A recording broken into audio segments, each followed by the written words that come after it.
First debate of the 1976 campaign between Gerald R. Ford of Michigan, Republican candidate for president, and Jimmy Carter of Georgia, Democratic candidate for president. We thank you, President Ford, and we thank you, Governor Carter, for being with us tonight. There are to be 3 debates between the presidential candidates and 1 between the vice presidential candidates. All are being arranged by the League of Women Voters Education Fund. Tonight's debate, the first between presidential candidates in 16 years, and the first ever in which an incumbent president has participated, is taking place before an audience in the Walnut Street Theater in Philadelphia, just 3 blocks from Independence Hall. The television audience may reach 100 million in the United States and many millions overseas. Tonight's debate focuses on domestic issues and economic policy. Questions will be put by Frank Reynolds of ABC News, James Gannon of the Wall Street Journal, and Elizabeth Drew of the New Yorker magazine. Under the agreed rules, the first question will go to Governor Carter. That was decided by the toss of a coin. He will have up to 3 minutes to answer. 1 follow-up question will be permitted with up to 2 minutes to reply. President Ford will then have 2 minutes to respond. The next question will go to President Ford with the same time arrangements, and questions will continue to be alternated between the candidates. Each man will make a 3-minute statement at the end, Governor Carter to go first. President Ford and Governor Carter do not have any notes or prepared remarks with them this evening. Mr. Reynolds, your question for Governor Carter. Mr. President, Governor Carter. Governor, in an interview with the Associated Press last week, you said you believe these debates would alleviate a lot of concern that some voters have about you. Well, one of those concerns, not an uncommon one about candidates in any year, is that many voters say they don't really know where you stand. Now, you have made jobs your number 1 priority, and you have said you are committed to a drastic reduction in unemployment. Can you say now, Governor, in specific terms, what your first step would be next January if you are elected to achieve that? Yes. First of all is to recognize the tremendous economic strength of this country and to set the putting back to work of our people as a top priority. This is an effort that ought to be done primarily by strong leadership in the White House, the inspiration of our people, the tapping of business, agriculture, industry, labor, and government at all levels to work on this project. We'll never have an end to the inflationary spiral, and we'll never have a balanced budget until we get our people back to work. There's several things that can be done specifically that are not now being done. First of all, to channel research and development funds into areas that will provide large numbers of jobs.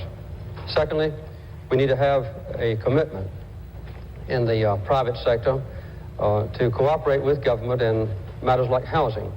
Here, a very small investment of taxpayers' money in the housing field can bring large numbers of extra jobs in the guarantee of mortgage loans, in the putting forward of 202 programs for housing for older people and so forth to cut down the roughly 20% unemployment that now exists in the construction industry. Another thing is to deal with our needs in the central cities, where the unemployment rate is extremely high, sometimes among minority groups, those who don't speak English or who are black, young people, or 40% unemployment. Here, a CCC-type program would be appropriate to channel money into the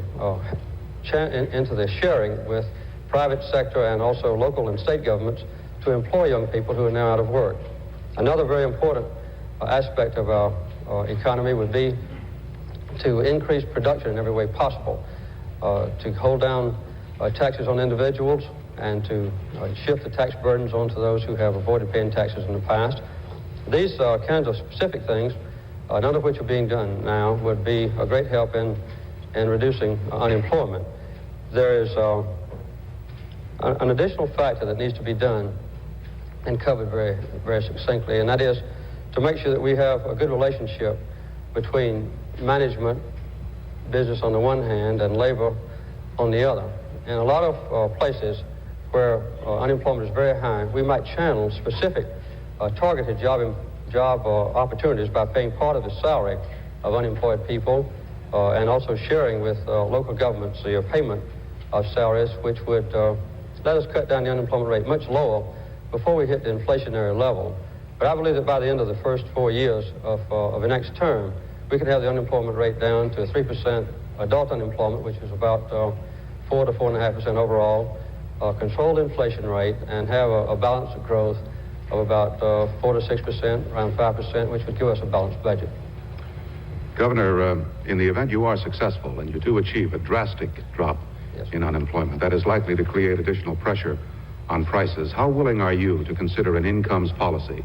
In other words, wage and price controls? Well, we now have such a low utilization of our productive capacity, about 73%. I think it's about the lowest since the Great Depression years, and such a high unemployment rate now, 7.9%, that we have a long way to go in getting people to work before we have the inflationary pressures. And I think this would be easy to accomplish, to get jobs down without having the strong inflationary pressures that would be necessary. I would not favor the payment of a given fixed income to people unless they are not able to work. But with tax incentives for the low-income groups, we could build up their income levels above the poverty level and not make welfare more profitable than work. Mr. President, your response? I don't believe that Mr. Carter has been any more specific in this case than he has been on many other instances. I noticed particularly that he didn't endorse the Humphrey Hawkins bill, which he has on occasions, and which is included as a part of the Democratic platform. That legislation allegedly would help our unemployment, but we all know that it would have controlled our economy. It would have added $10 to $30 billion each year in additional expenditures by the federal government. It would have called for export controls on agricultural products. In my judgment, the best way to get jobs is to expand the private sector, where 5 out of 6 jobs today exist in our economy. We can do that by reducing federal taxes, as I proposed about a year ago when I called for a tax reduction of $28 billion. 3/4 of it to go to private taxpayers and 1/4 to the business sector. We could add to jobs in the major metropolitan areas by a proposal that I recommended that would give tax incentives to business to move into the inner city and to expand or to build new plants so that they would take a plant or expand a plant where people are, and people are currently unemployed. We could also help our youth with some of the proposals that would give to young people an opportunity to work and learn at the same time, just like we give money to young people who are going to college. Those are the kind of specifics that I think we have to discuss on these debates. And these are the kind of programs that I'll talk about on my time. Mr. Gannon, your question to President Ford. Mr. President, I would like to continue for a moment on this question of taxes, which you have just raised. You have said that you favor more tax cuts for middle-income Americans, even those earning up to $30,000 a year. That presumably would cost the Treasury quite a bit of money in lost revenue. In view of the very large budget deficits that you have accumulated and that are still in prospect, how is it possible to promise further tax cuts and to reach your goal of balancing the budget? At the time, Mr. Gannon, that I made the recommendation for a $28 billion tax cut, 3/4 of it to go to individual taxpayers and 25% to American business, I said at the same time that we had to hold the lid on federal spending, that for every dollar of a tax reduction, we had to have an equal reduction in federal expenditures, a 1-for-1 proposition. And I recommended that to the Congress with a budget ceiling of $395 billion, and that would have permitted us to have a $28 billion tax reduction. In my tax reduction program for middle-income taxpayers, I recommended that the Congress increase personal exemptions from $750 per person to $1,000 per person. That would mean, of course, that for a family of 4, that family would have $1,000 more personal exemption, money that they could spend for their own purposes, money that the government wouldn't have to spend. But if we keep the lid on federal spending, which I think we can with the help of the Congress, we can justify fully a $28 billion tax reduction. In the budget that I submitted to the Congress in January of this year, I recommended a 50% cutback in the rate of growth of federal spending. For the last 10 years, the budget of the United States has grown from about 11% per year. We can't afford that kind of growth in federal spending. And in the budget that I recommended, we cut it in half, a growth rate of 5 to 5.5%. With that kind of limitation on federal spending, we can fully justify the tax reductions that I have proposed. And it seems to me, with the stimulant of more money in the hands of the taxpayer, and with more money in the hands of business to expand, to modernize, to provide more jobs, our economy will be stimulated so that we'll get more revenue and we'll have a more prosperous economy. Mr. President, to follow up a moment, the Congress has passed a tax bill, which is before you now, which did not meet exactly the sort of outline that you requested. What is your intention on that bill, since it doesn't meet your requirements? Do you plan to sign that bill? That tax bill does not entirely meet the criteria that I established. I think the Congress should have added another $10 billion reduction in personal income taxes, including the increase of personal exemptions from $750 to $1,000.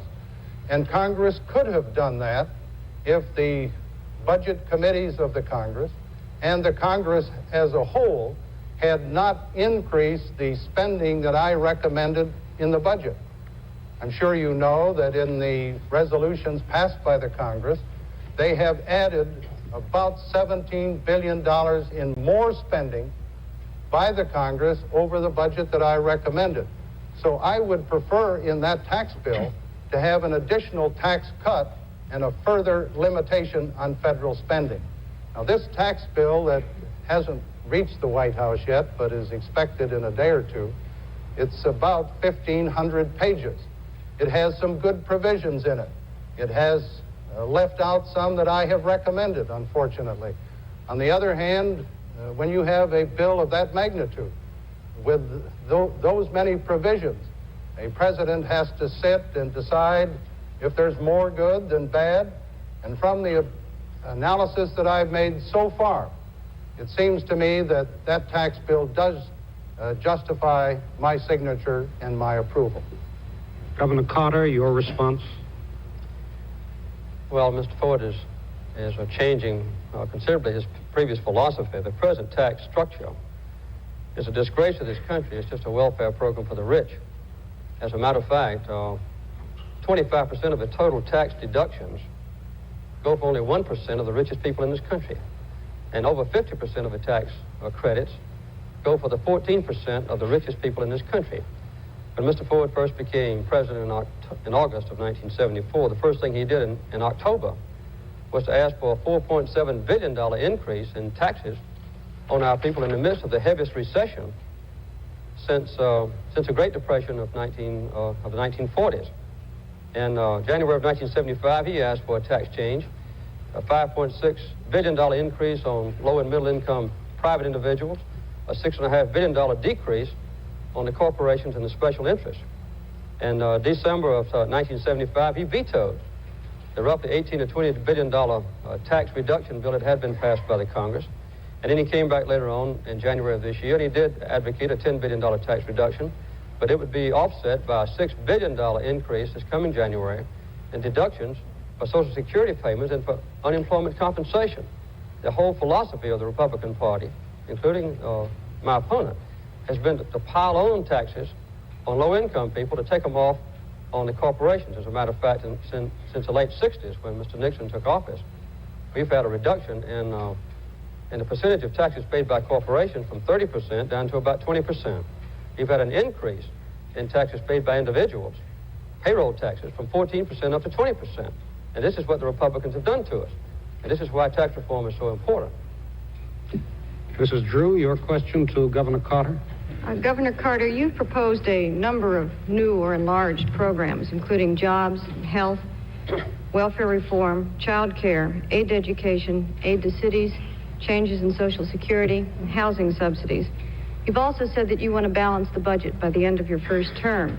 Now, you haven't put a price tag on those programs, but even if we price them conservatively, and we count for full employment by the end of your first term, and we count for the economic growth that would occur during that period, there still isn't enough money to pay for those programs and balance the budget by any estimates that I've been able to see. So in that case, what would give?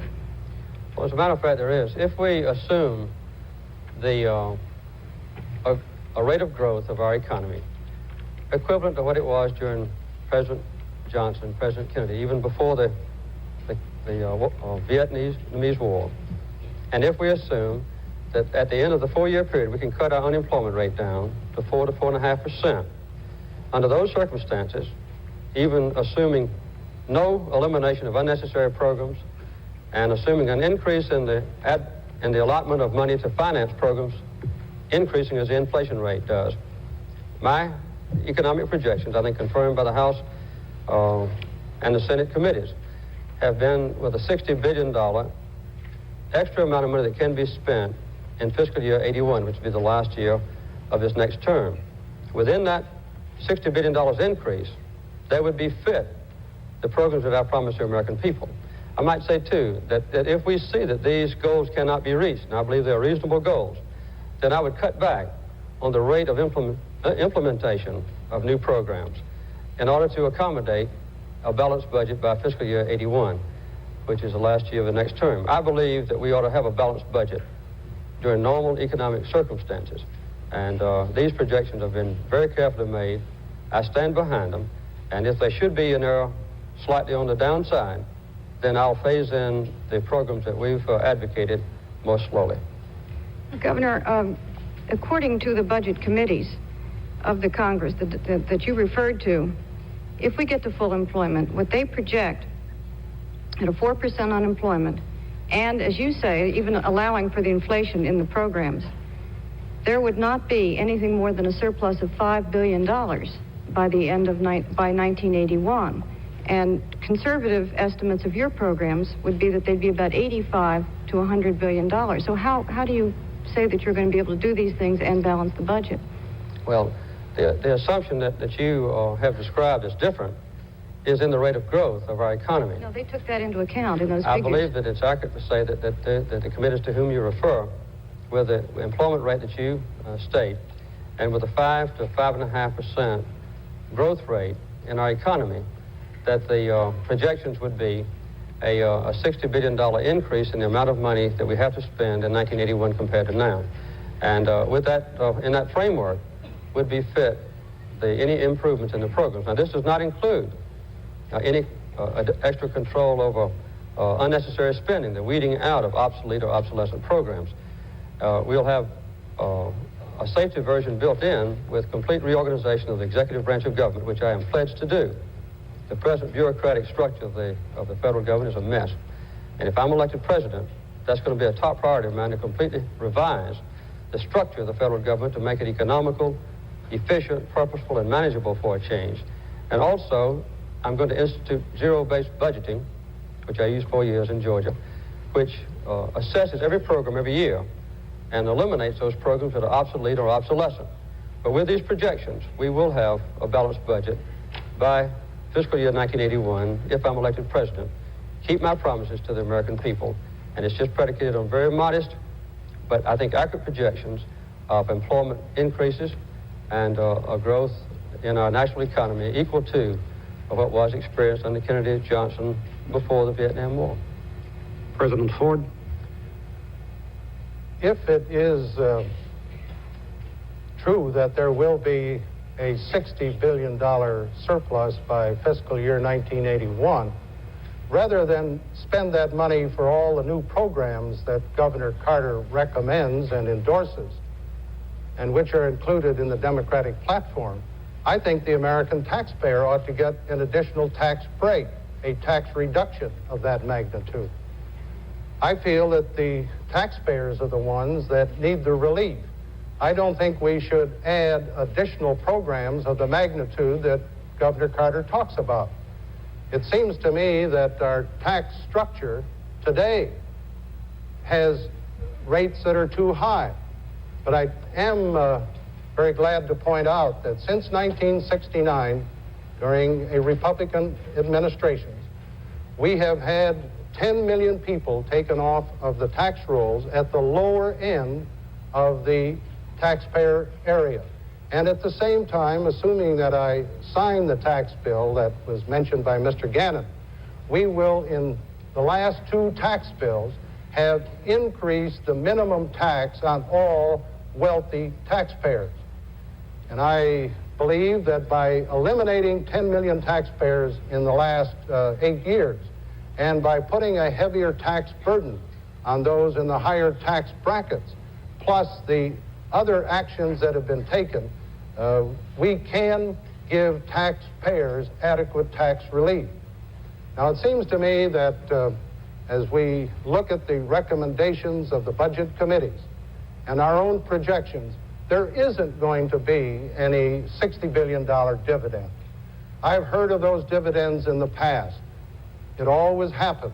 We expected one at the time of the Vietnam War, but it was used up before we ever ended the war, and taxpayers never got the adequate relief they deserved.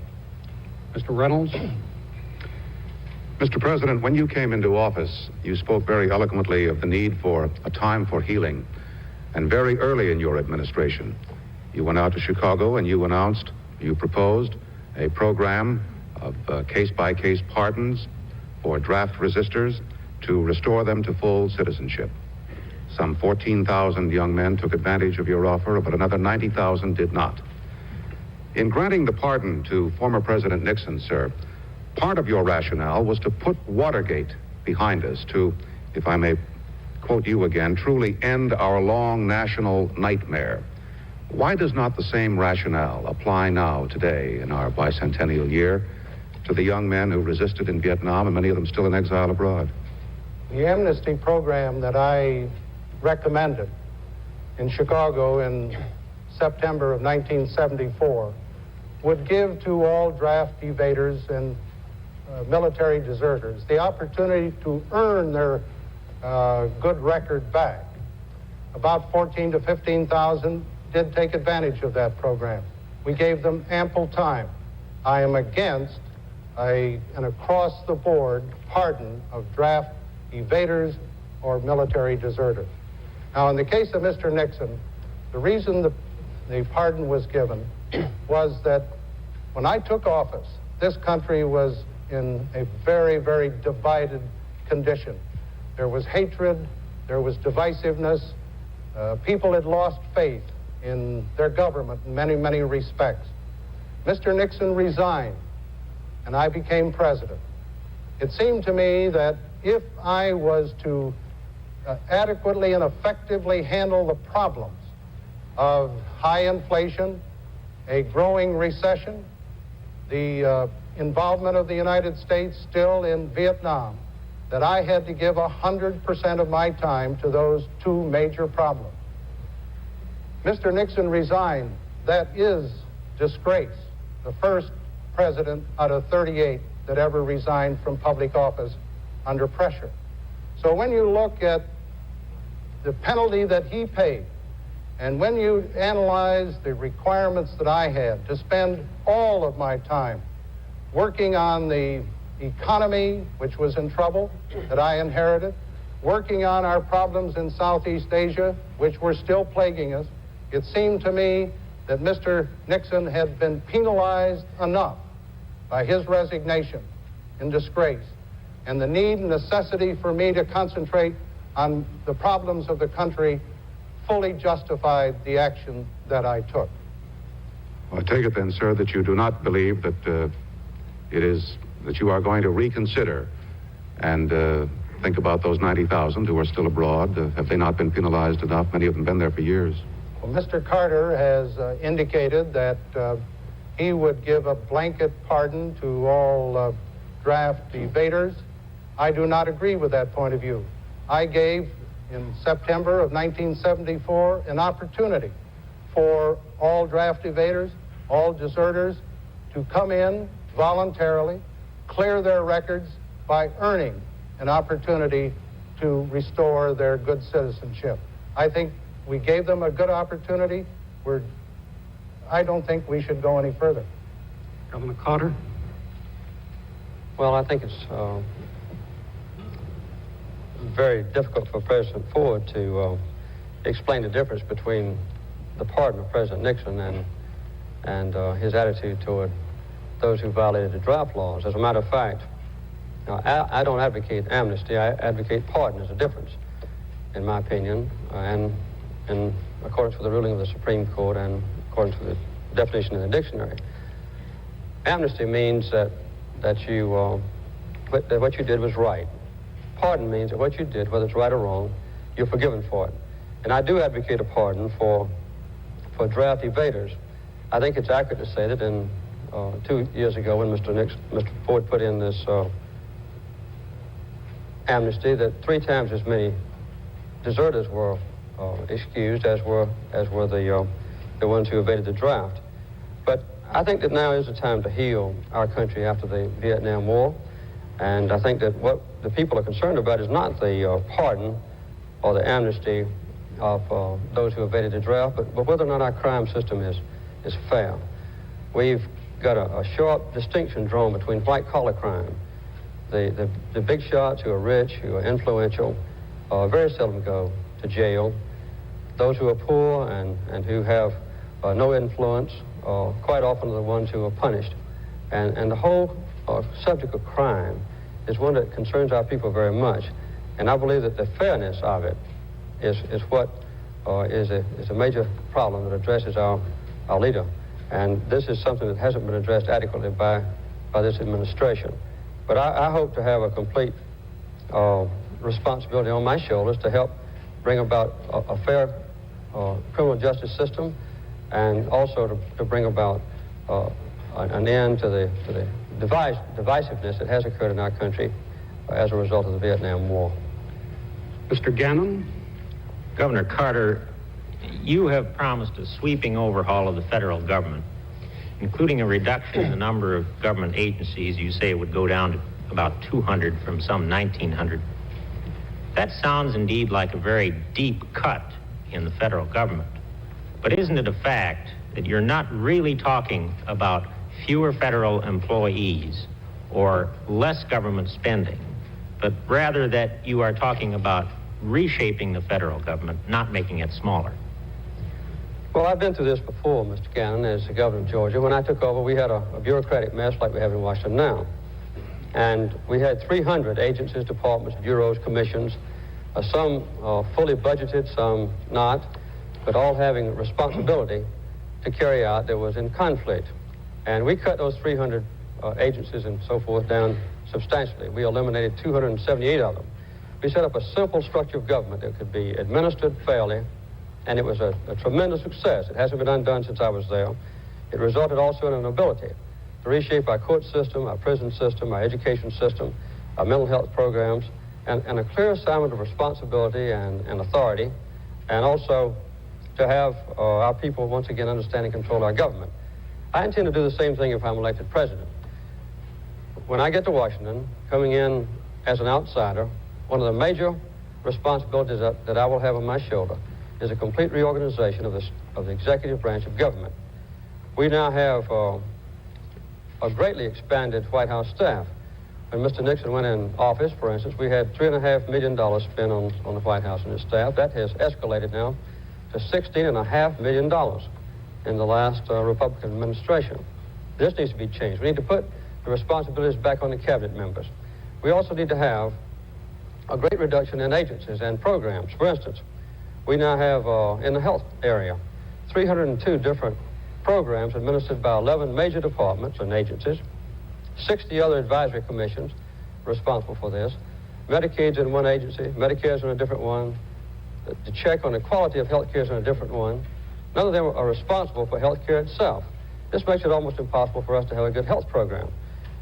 We have just advocated this past week a consolidation of the responsibilities for energy.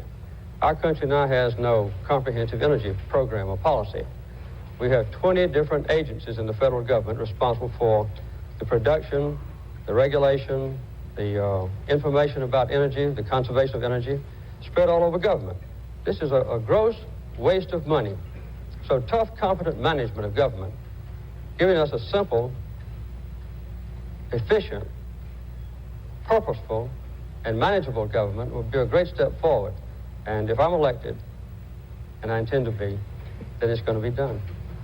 Well, I'd like to press my question on the number of federal employees, whether you would really plan to reduce the overall number or merely put them in different departments and relabel them.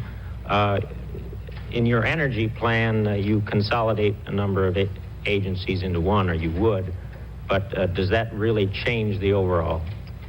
I can't say for sure that we would have fewer federal employees when I go out of office than when I come in. It took me about 3 years to completely reorganize the Georgia government. The last year I was in office, our budget was actually less than it was a year before, which showed a great improvement. Also, we had a 2% increase in the number of employees last year. But it was a tremendous shift from administrative jobs into the delivery of services. For instance, we completely revised our prison system. We established 84 new mental health treatment centers. And we shifted people out of administrative jobs into the field to deliver better services. The same thing will be done at the federal government level. I accomplished this with substantial reductions in employees in some departments. For instance, in the transportation department, we cut back about 25% the total number of employees.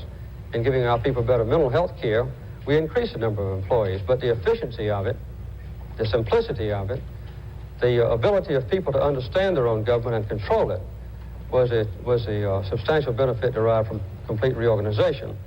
We have got to do this at the federal government level. If we don't, the bureaucratic mess is going to continue. There's no way for our people now to understand what their government is. There's no way to get the answer to a question. When you come to Washington to try to, as a governor, to try to begin a new program for your people, like the treatment of drug addicts, I found there were 13 different federal agencies that I had to go to manage the drug treatment program. In the Georgia government, we only had one agency responsible for drug treatment. This is the kind of change that would be made, and it would be of tremendous benefit in long-range planning, in tight budgeting, saving the taxpayers money, making the government more efficient, cutting down on bureaucratic waste, having a clear delineation of authority and responsibility of employees, and giving our people a better chance to understand and control the government. President Ford? I think the record should show, Mr. Newman, that the Bureau of Census, we checked it just yesterday, indicates that in the 4 years that Governor Carter was governor of the state of Georgia, expenditures by the government went up over 50%. Employees of the government in Georgia during his term of office went up over 25%. And the figures also show that the bonded indebtedness of the state of Georgia during his governorship went up over 20%. And there was some very interesting testimony given by Governor Carter's successor, Governor Busbee, before a Senate committee a few months ago on how he found the Medicaid program when he came into office following Governor Carter. He testified, and these are his words, the present governor of Georgia. He says he found the Medicaid program in Georgia in shambles. Now let me talk about what we've done in the White House as far as federal employees are concerned. The first order that I issued after I became president was to cut or eliminate the prospective 40,000 increase in federal employees that had been scheduled by my predecessor. And in the term that I've been president, some 2 years, we have reduced federal employment by 11,000. In the White House staff itself, when I became president, we had roughly 540 employees. We now have about 485 employees. So we've made a rather significant reduction in the number of employees on the White House staff working for the president. So I think our record of cutting back employees, plus the failure on the part of the governor's program to actually save employment in Georgia, shows which is the better plan. Mrs. Drew? Mr. President, at Vail, after the Republican convention, you announced that you would now emphasize 5 new areas. Among those were jobs and housing and health, and improved recreational facilities for Americans, and you also added crime. You also mentioned education. For 2 years, you've been telling us that we couldn't do very much in these areas because we couldn't afford it. And in fact, we do have a $50 billion deficit now. In rebuttal to Governor Carter a little bit earlier, you said that if there were to be any surplus in the next few years, you thought it should be turned back to the people in the form of tax relief. So how are you going to pay for any new initiatives in these areas you announced at Vail you were going to now stress? Well, in the last 2 years, as I indicated before, we had a very tough time. We were faced with heavy inflation, over 12%. We were faced with substantial unemployment. But in the last 24 months, we've turned the economy around and we've brought inflation down to under 6%. And we have reduced we have added employment of about 4 million in the last 17 months to the point where we have 88 million people working in America today, the most in the history of the country. The net result is we are going to have some improvement in our receipts, and I think we'll have some decrease in our disbursements. We expect to have a lower deficit in fiscal year 1978. We feel that with this improvement in the economy, we feel with more receipts and fewer disbursements, we can, in a moderate way, increase, as I recommended, over the next 10 years, a new parks program that would cost $1.5 billion, doubling our national park system. We have recommended that in the housing program, we can reduce down payments and moderate monthly payments, but that doesn't cost any more as far as the federal treasury is concerned. We believe that we can do a better job in the area of crime, but that requires tougher sentencing, mandatory certain prison sentences for those who violate our criminal laws. We believe that you can revise the federal criminal code, which has not been revised in a good many years. That doesn't cost any more money. We believe that you can do something more effectively with a moderate increase in money in the drug abuse program. We feel that in education, we can have a slight increase, not a major increase. It's my understanding that Governor Carter has indicated that he approves of a $30 billion expenditure by the federal government as far as education is concerned. At the present time, we're spending roughly $3.5 billion. I don't know where that money would come from. But as we look at the quality of life programs, jobs, health, education, crime, recreation, we feel that as we move forward with a healthier economy, we can absorb the small necessary costs that will be required. But, sir, in the next few years, would you try to reduce the deficit? Would you spend money for these programs that you have just outlined, or would you, as you said earlier, return whatever surplus you got to the people in the form of tax relief?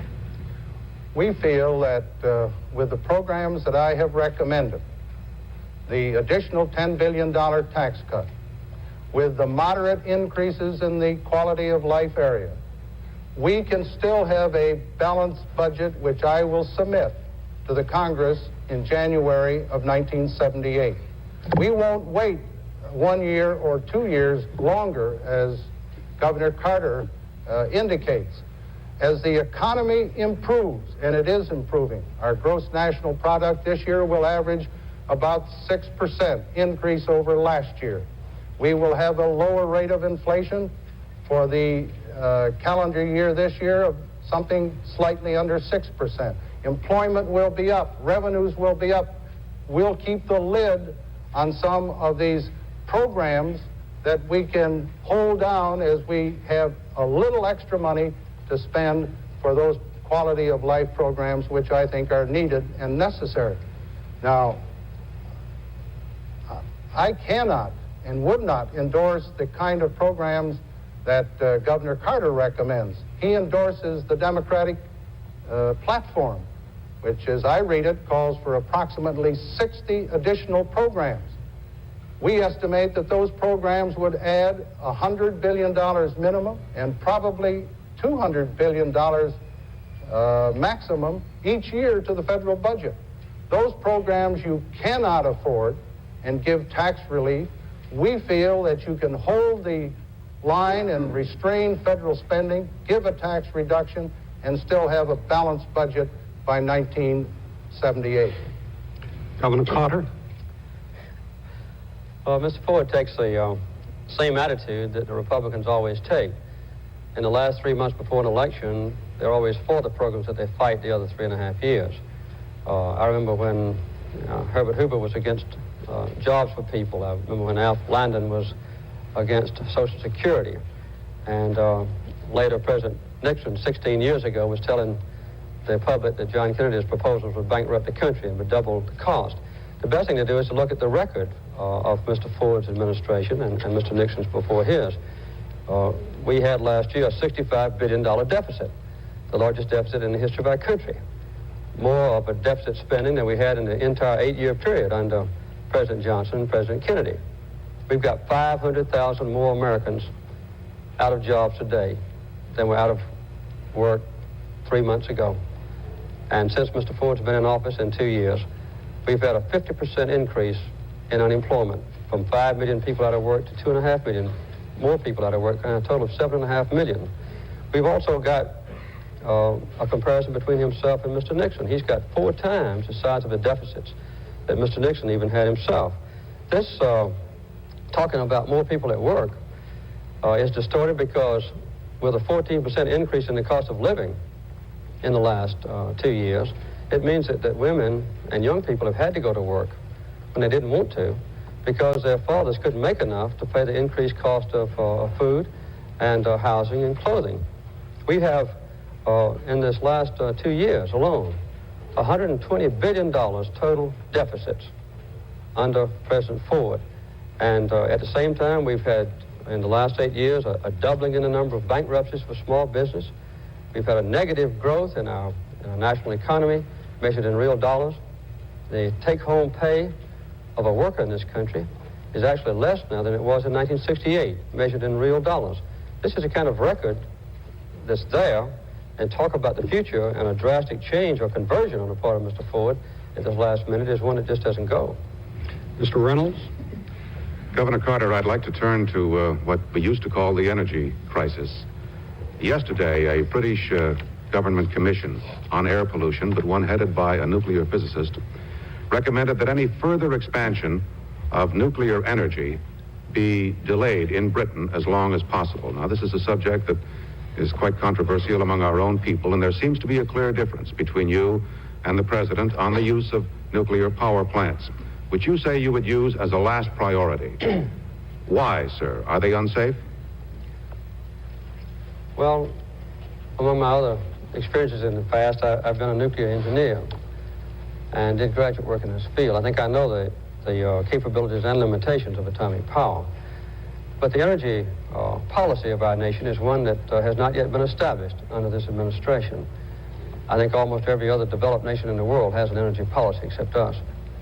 We have seen the Federal Energy Agency established, for instance. In the crisis of 1973, it was supposed to be a temporary agency. Now it's permanent, it's enormous, it's growing every day. I think the Wall Street Journal reported not too long ago they have 112 public relations experts working for the Federal Energy Agency to try to justify to the American people its own existence. We've got to have a firm way to handle the energy question.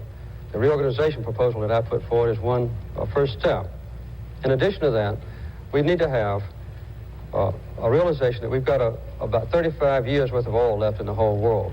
We're going to run out of oil. When Mr. Nixon made his famous speech on Operation Independence, we were importing about 35% of our oil. Now we've increased that amount 25%. We now import about 44% of our oil. We need to shift from oil to coal. We need to concentrate our research and development effort on coal burning and extraction that's safe for miners, that also is clean burning. We need to shift very strongly toward solar energy and have strict conservation measures. And then as a last resort only, continue to use atomic power. I would certainly not cut out atomic power altogether. We can't afford to give up that opportunity until later. But to the extent that we continue to use atomic power, I would be responsible as president to make sure that the safety precautions were initiated and maintained. For instance, some that have been forgotten. We need to have the reactor core below ground level, the entire power plant that uses atomic power, tightly sealed and a heavy vacuum maintained. There ought to be a standardized design. There ought to be a full-time atomic energy specialist, independent of the power company, in the control room full-time, 24 hours a day, to shut down the plant if an abnormality develops. These kinds of procedures, along with evacuation procedures, adequate insurance, ought to be initiated. So shift from oil to coal, emphasize research and development on coal use and also on solar power, strict conservation measures, not yield every time that the special interest group put pressure on the president like this administration has done, and use atomic energy only as a last resort with the strictest possible safety precautions. That's the best overall energy policy in the brief time we have to discuss it. Well, Governor, on that same subject, would you require mandatory conservation efforts to try to conserve fuel? Yes, I would. Some of the things that can be done about this is a change in the rate structure of electric power companies. We now encourage people to waste electricity. And by giving the lowest rates to the biggest users, we don't do anything to cut down on peak load requirements. We don't have an adequate requirement for the insulation of homes, for the efficiency of automobiles. And whenever the automobile manufacturers come forward and say they can't meet the limits that the Congress has put forward, this Republican administration has delayed the implementation date. In addition to that, we ought to have a shift to the use of coal, particularly in the Appalachian regions, where the coal is located, a lot of very high quality, low carbon coal, low sulfur coal is there. It's where our employment is needed. This would help a great deal. So, mandatory conservation measures, yes. Encouragement by the president for people to voluntarily conserve, yes. And also the private sector ought to be encouraged to bring forward to the public the benefits from efficiency. One bank in Washington, for instance, gives lower interest loans for people who adequately insulate their homes or who buy efficient automobiles. And some major manufacturing companies, like Dow Chemical, have, through very effective efficiency mechanisms, cut down the use of energy by as much as 40% with the same out product. These kinds of things ought to be done. They ought to be encouraged and supported, and even required by the government, yes. President Ford? Governor Carter skims over a very serious and a very broad subject. In January of 1975, I submitted to the Congress and to the American people the first comprehensive energy program recommended by any president. It called for an increase in the production of energy in the United States. It called for conservation measures so that we would save the energy that we have. If you're going to increase domestic oil and gas production, and we have to, you have to give to those producers an opportunity to develop their land or their wells. I recommended to the Congress that we should increase coal production in this country from 600 million tons a year to 1,200,000,000 tons by 1985. In order to do that, we have to improve our extraction of coal from the ground. We have to improve our utilization of coal, make it more efficient, make it cleaner. In addition, we have to expand our research and development. In my program for energy independence, we have increased, for example, solar energy research from about $84 million a year to about $120 million a year. We're going as fast as the experts say we should. In nuclear power, we have increased the research and development under the Energy Research and Development Agency very substantially to ensure that our nuclear power plants are safer, that they are more efficient, and that we have adequate safeguards. I think you have to have greater oil and gas production, more coal production, more nuclear production, and in addition, you have to have energy conservation. Mr. Gannon? Mr. President, I'd like to return for a moment to this problem of unemployment. You have vetoed or threatened to veto a number of jobs bills passed or in development in the Democratic Congress, Democratic-controlled Congress. Yet at the same time, the government is paying out, I think it is $17 billion, perhaps $20 billion a year in unemployment compensation caused by the high unemployment. Why do you think it is better to pay out unemployment compensation to idle people than to put them to work in public service jobs? The bills that I vetoed, the one for an additional $6 billion, was not a bill that would have solved our unemployment problems. Even the proponents of it admitted that no more than 400,000 jobs would be made available. Our analysis indicates that something in the magnitude of about 150 to 200,000 jobs would be made available. Each one of those jobs would have cost the taxpayer $25,000. In addition, the jobs would not be available right now. They would not have materialized for about 9 to 18 months. The immediate problem we have is to stimulate our economy now so that we can get rid of unemployment. What we have done is to hold the lid on spending in an effort to reduce the rate of inflation. And we have proven, I think, very conclusively that you can reduce the rate of inflation and increase jobs. For example, as I have said, we have added some 4 million jobs in the last 17 months. We have now employed 88 million people in America, the largest number in the history of the United States. We've added 500,000 jobs in the last 2 months. Inflation is the quickest way to destroy jobs. And by holding the lid on federal spending, we have been able to do a good job, an affirmative job in inflation, and as a result have added to the jobs in this country.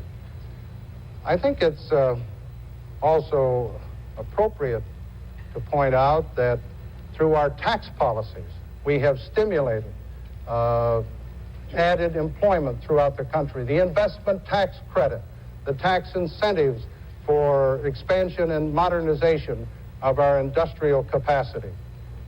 It's my opinion that the private sector, where 5 out of the 6 jobs are, where you have permanent jobs, with the opportunity for advancement, is a better place than make-work jobs under the program recommended by the Congress. Just to follow up, Mr. President, the Congress has just passed a $3.7 billion appropriation bill, which would provide money for the Public Works Jobs Program that you earlier tried to kill by your veto of the authorization legislation. In light of the fact that unemployment again is rising, or has in the past 3 months, I wonder if you have rethought that question at all, whether you would consider allowing this program to be funded, or will you veto that money bill? Well, that bill has not yet come down to the Oval Office, so I am not in a position to make any judgment on it tonight. but that is an extra $4 billion that would add to the deficit, which would add to the inflationary pressures, which would help to destroy jobs in the private sector, not make jobs where the jobs really are. These make-work temporary jobs, dead end as they are not the kind of jobs that we want for our people. I think it's interesting to point out that in the 2 years that I've been president, I've vetoed 56 bills. Congress has sustained 42 vetoes. As a result, we have saved over $9 billion in federal expenditures. And the Congress, by overriding the bills that I did veto, the Congress has added some $13 billion to the federal expenditures and to the federal deficit. Now, Governor Carter complains about the deficits that this administration has had, and yet he condemns the vetoes that I have made that have saved the taxpayer $9 billion and could have saved an additional $13 billion. Now, he can't have it both ways, and therefore it seems to me that we should hold the lid as we have to the best of our ability so we can stimulate the private economy and get the jobs where the jobs are, 5 out of 6 in this economy. Governor Carter? Well, Mr. Ford doesn't seem to put into perspective the fact that when 500,000 more people are out of work than there were 3 months ago, or we have 2.5 million more people out of work than were when he took office, that this touches human beings. I was in a city in Pennsylvania not too long ago, near here, and there were about 4,000 or 5,000 people in the audience. It was on a train trip. And I said, how many adults here are out of work? About 1,000 raised their hands. Mr. Ford actually has fewer people now in the private sector in non-farm jobs than when he took office. And still he talks about success. 7.9% unemployment is a terrible tragedy in this country. He says he's learned how to match unemployment with inflation. That's right. We've got the highest inflation we've had in 25 years right now, except under this administration, and that was 50 years ago. And we've got the highest unemployment we've had under Mr. Ford's administration since the Great Depression. This affects human beings, and his insensitivity in providing those people a chance to work has made this a welfare administration and not a work administration. He hasn't saved $9 billion with his vetoes. There's only been a net saving of $4 billion. And the cost in unemployment compensation, welfare compensation, and lost revenues has increased $23 billion in the last 2 years. This is a typical attitude that really causes havoc in people's lives, and then it's covered over by saying that our country is naturally got a 6% unemployment rate or a 7% unemployment rate and a 6% inflation. It's a travesty. It shows a lack of leadership. And we've never had a president since the war between the states that vetoed more bills. Mr. Ford has vetoed 4 times as many bills as Mr. Nixon per year, and 11 of them have been overridden. One of his bills that was overridden, he only got 1 vote in the Senate and 7 votes in the House from Republicans. So this shows a breakdown in leadership. Under the rules, I must stop you there. Mrs. Drew? Governor Carter, I'd like to come back to the subject of taxes. You have said that you want to cut taxes for the middle and lower income groups. Right. But unless you're willing to do such things as reduce the itemized deductions for charitable contributions or home mortgage payments or interest or taxes or capital gains, you can't really raise sufficient revenue to provide an overall tax cut of any size. So how are you going to provide that tax relief that you're talking about?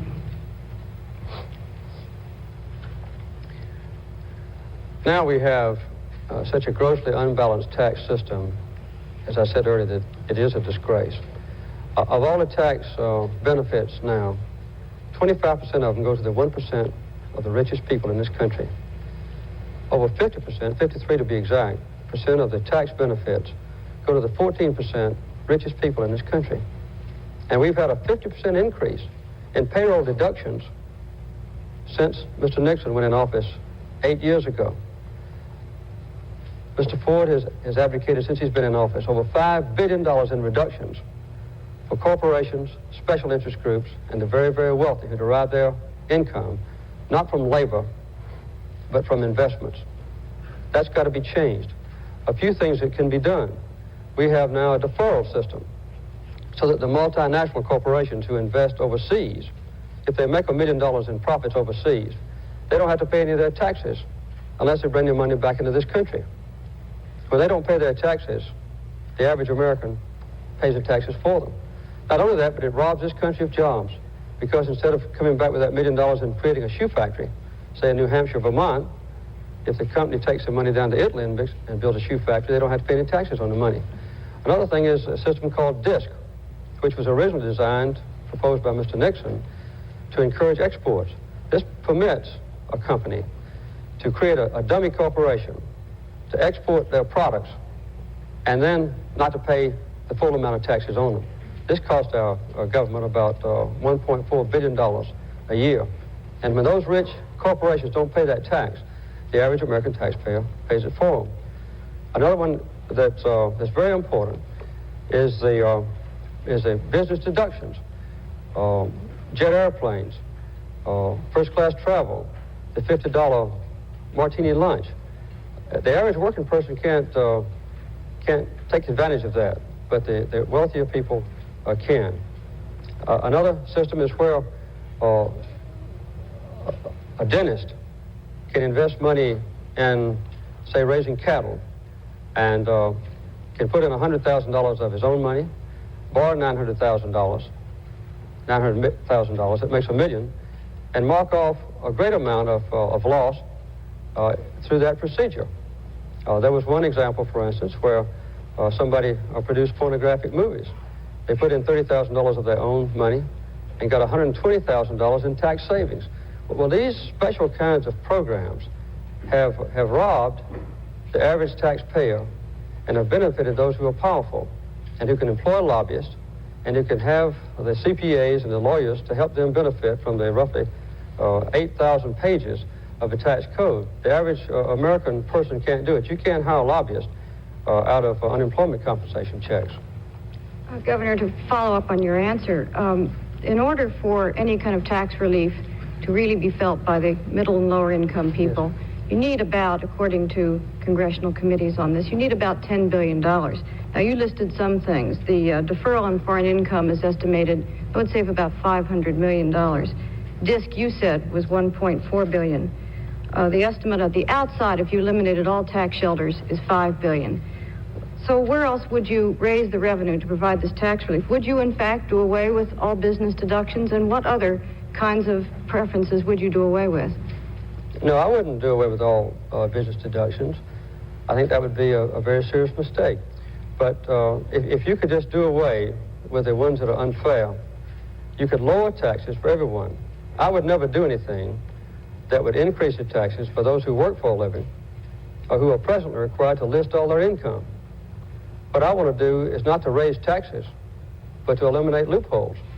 And this is the point of my first statistic that I gave you, that the present tax benefits that have been carved out over a long period of years, 50 years, by sharp tax lawyers and by lobbyists, have benefited just the rich. These programs that I described to you earlier, the tax deferrals for overseas, the DISC, and the tax shelters, they only apply to people in the $50,000 a year bracket or up.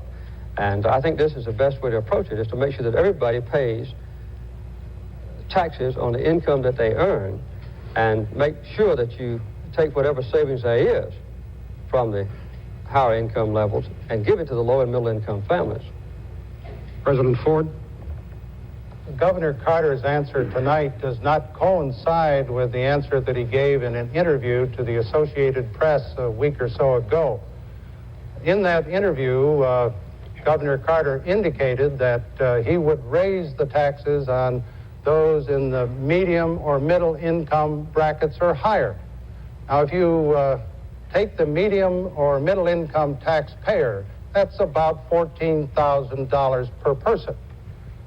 Governor Carter has indicated publicly in an interview that he would increase the taxes on about 50% of the working people of this country. I think the way to get tax equity in this country is to give tax relief to the middle-income people who have an income from roughly $8,000 up to $25,000 or $30,000. They have been shortchanged as we have taken 10 million taxpayers off the tax rolls in the last 8 years, and as we have added to the minimum tax provision to make all people pay more taxes. I believe in tax equity for the middle-income taxpayer, increasing the personal exemption. Mr. Carter wants to increase taxes for roughly half of the taxpayers of this country. The governor has also played a little fast and loose with the facts about vetoes. The records show that President Roosevelt vetoed on an average of 55 bills a year. President Truman vetoed on the average, while he was president, about 38 bills a year. I understand that Governor Carter, when he was governor of Georgia, vetoed between 35 and 40 bills a year. My average in 2 years is 26.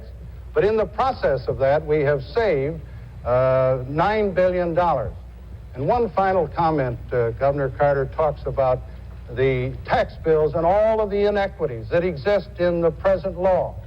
I must remind him the Democrats have controlled the Congress for the last 22 years, and they wrote all the tax bills. Mr. Reynolds? I suspect that we could continue on this tax argument for some time, but I'd like to move on to another area. Mr. President, everybody seems to be running against Washington this year. And I'd like to raise two coincidental events and ask you whether you think perhaps this may have a bearing on the attitude throughout the country.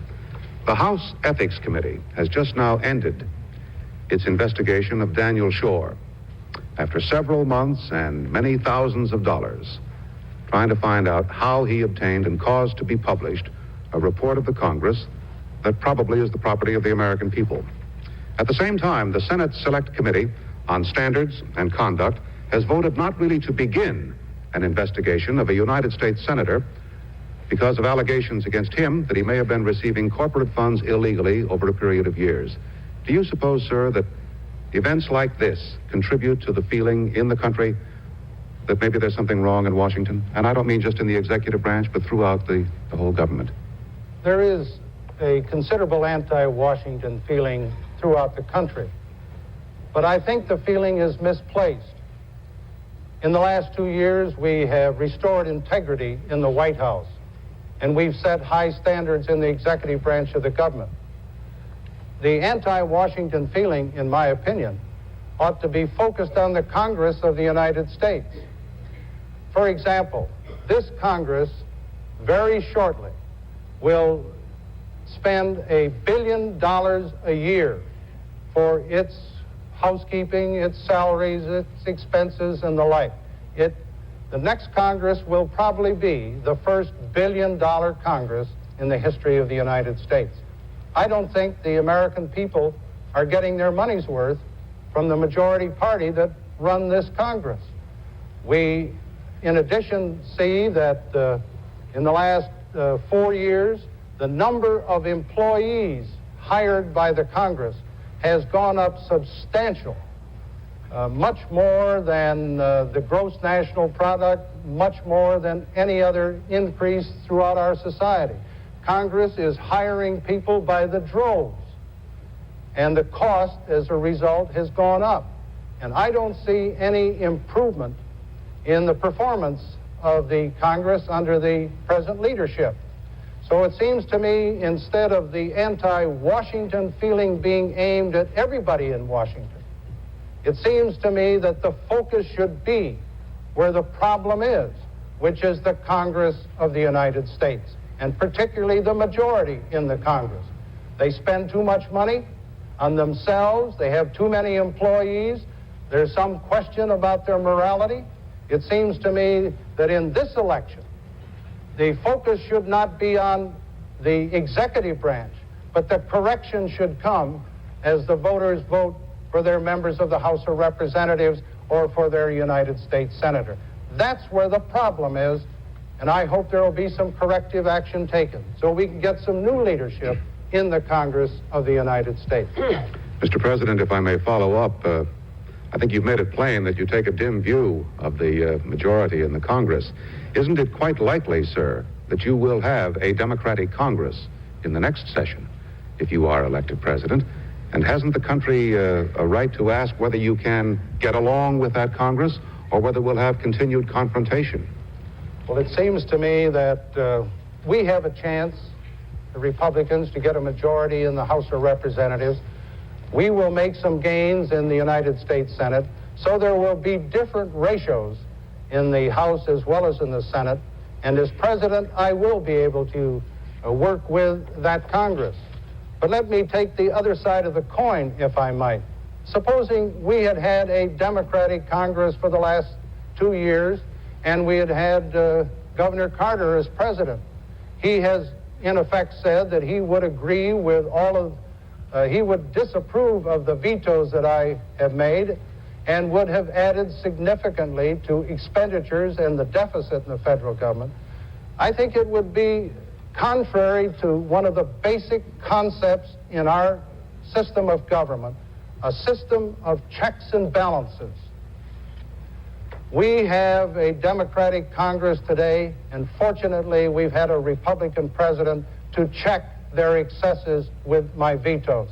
If we have a Democratic Congress next year and a president who wants to spend an additional $100 billion a year or maybe $200 billion a year with more programs, we will have, in my judgment, greater deficits with more spending, more dangers of inflation. I think the American people want a Republican president to check on any excesses that come out of the next Congress if it is a Democratic Congress. Governor Carter? Well, it's not a matter of Republican and Democrat. It's a matter of leadership or no leadership. President Eisenhower worked with the Democratic Congress very well. Even President Nixon, because he was a strong leader at least, worked with the Democratic Congress very well. Mr. Ford has vetoed, as I said earlier, 4 times as many bills per year as Mr. Nixon. Mr. Ford quite often puts forward a program just as a public relations stunt and never tries to put it through the Congress by working with the Congress. I think under President Ford, Nixon and Eisenhower, they passed about 60 to 75% of their legislation. This year, Mr. Ford will not pass more than 26% of all the legislative proposals he puts forward. This is government by stalemate, and we've seen almost a complete breakdown in the proper relationship between the president, who represents this country, and the Congress, who collectively also represent this country. We've had Republican presidents before who've tried to run against the Democratic Congress. And I don't think it's the Congress is Mr. Ford's opponent, but if he insists that I be responsible for the Democratic Congress, of which I have not been a part, then I think it's only fair that he be responsible for the Nixon administration in its entirety, of which he was a part. That, I think, is a good balance. But the point is that a president ought to lead this country. Mr. Ford, so far as I know, except for avoiding another Watergate, has not accomplished one single major program for this country. And there's been a constant squabbling between the president and the Congress, and that's not the way this country ought to be run. I might go back to one other thing. Mr. Ford has misquoted an AP news story that was in error to begin with. That story reported several times that I would lower taxes for low and middle income families. And that correction was delivered to the White House, and I'm sure that the president knows about this correction, but he still insists on repeating an erroneous statement. President Ford, Governor Carter, we no longer have enough time for 2 complete sequences of questions. We have only about 6 minutes left for questions and answers. For that reason, we will drop the follow-up questions at this point, but each candidate will still be able to respond to the other's answers. To the extent that you can, gentlemen, please keep your remarks brief. Mr. Gannon? Governor Carter, one important part of the government's economic policy apparatus we haven't talked about is the Federal Reserve Board. I'd like to ask you something about what you've said, and that is that you believe that a president ought to have a chairman of the Federal Reserve Board whose views are compatible with his own. Based on the record of the last few years, would you say that your views are compatible with those of Chairman Arthur Burns? And if not, would you seek his resignation if you are elected? What I have said is that the president ought to have a chance to appoint the chairman of the Federal Reserve Board to have a coterminous term. In other words, both of them serve the same 4 years. The Congress can modify the supply of money by modifying the income tax laws. The president can modify the economic structure of a country by public statements and general attitudes in the budget that he proposes. The Federal Reserve has an independent status that ought to be preserved. I think that Mr. Burns did take a typical erroneous Republican attitude in the 1973 year when inflation was so high. They assumed that the inflation rate was because of excessive demand and therefore put into effect tight constraint on the economy, very high interest rates, which is typical also of the Republican administration, tried to increase the tax payments by individuals, cut the tax payments by corporations. I would have done it opposite. I think the problem should have been addressed by increasing productivity, by having put people back to work so they could purchase more goods, lower income taxes on individuals, perhaps raise them, if necessary, on corporations in comparison.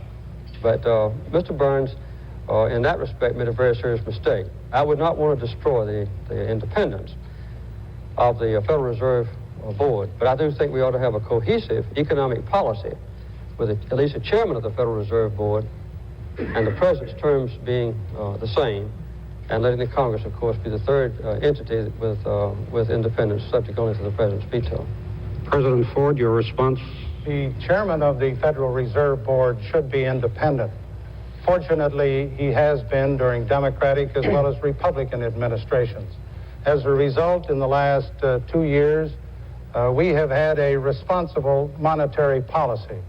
The Federal Reserve Board indicated that the supply of money would be held between 4 to 4.5 and 7 and 7.5. They have done a good job in integrating the money supply with the fiscal policy of the executive and legislative branches of the government. It would be catastrophic if the chairman of the Federal Reserve Board became the tool of the political party that was in power. It's important for our future economic security that job be non-political and separate from the executive and the legislative branches. Mrs. Drew? Well, Mr. President, the real problem with the FBI, and in fact all of the intelligence agencies, is there are no real laws governing them. Such laws as there are tend to be vague and open-ended. Now, you have issued some executive orders, but we've learned that leaving these agencies to executive discretion and direction can get them and, in fact, the country in a great deal of trouble. One president may be a decent man, the next one might not be. So what do you think about trying to write in some more protection by getting some laws governing these agencies? You are familiar, of course, with the fact that I am the first president in 30 years who has reorganized the intelligence agencies in the federal government. The CIA, the Defense Intelligence Agency, the National Security Agency, and the others. We've done that by executive order, and I think we've tightened it up. We've straightened out their problems that developed over the last few years. It doesn't seem to me that it's needed or necessary to have legislation in this particular regard.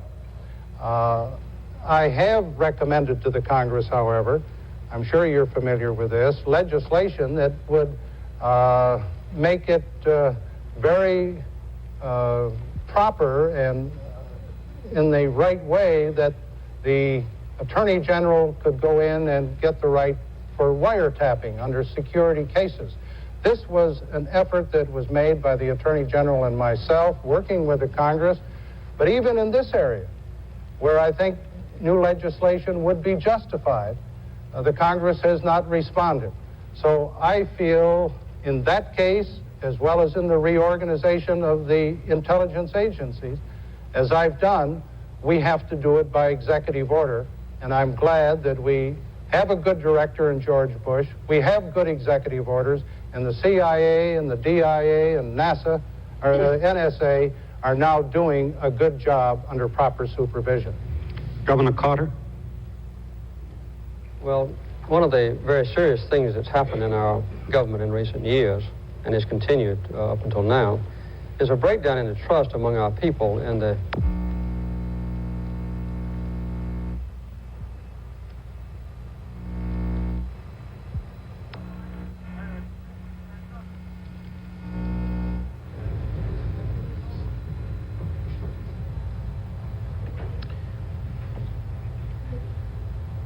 The pool broadcasters from Philadelphia have temporarily lost the audio. It is not a conspiracy against Governor Carter or President Ford, and they will fix it as soon as possible.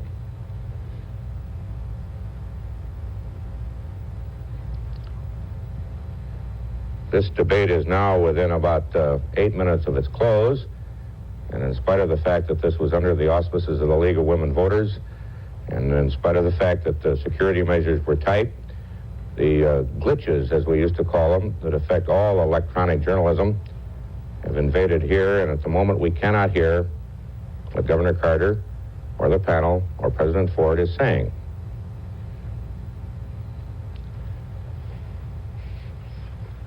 The last question related to what President Ford had done about security agencies. Governor Carter was in his answer when the audio stopped. They have now, obviously, from looking at the picture, they have become aware that what they are saying in Philadelphia's Walnut Street Theater is not going out to the estimated 100 million or so Americans who started watching this program. We are at the same disadvantage as you. I don't know what they're saying.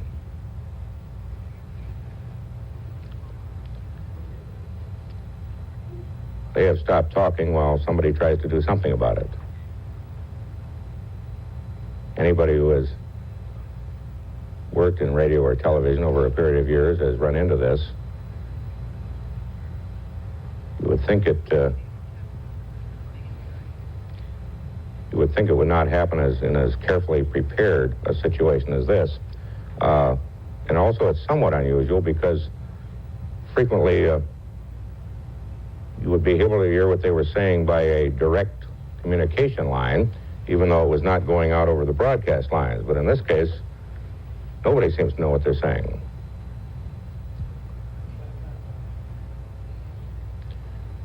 For example, we have people in the audience. They've got about 400 people up in the balcony at the Walnut Street Theater, and about half of those are representatives of the press. We have some people there, and I can't even speak to them to ask what's going on. Philadelphia may have been isolated from the world for a few minutes. Some people think Philadelphia has been isolated from the world for a long time. At the moment, all we can do is watch this interesting development with the President of the United States, who also happens to be a candidate for the presidency of the United States, and a former governor of Georgia, who is the other major candidate for the presidency, doing about what we're doing, which is waiting for something to happen.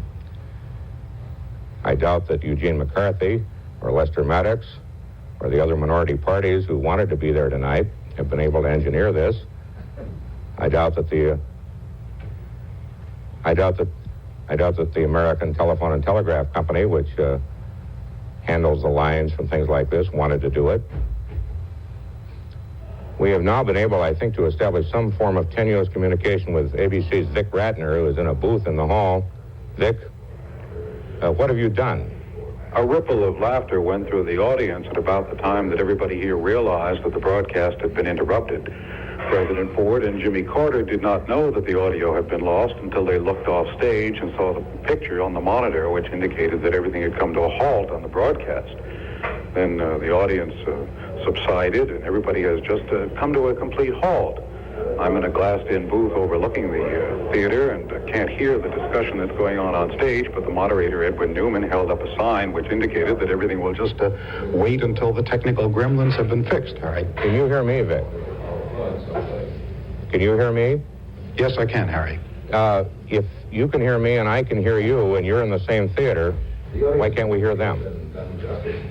There are several miles of wiring that went through this theater, and it's an old historic building, as you know, and they had to bring in an additional number of telephone cables. Some of that was rather difficult, and there were a lot of bugs in getting the wires hooked up in preparation for the debate. So gremlins all along in the preparations have now cropped up in the broadcast. It seems to me we're now hearing some kind of sound from the room itself. It appears that they've opened a microphone someplace on the stage.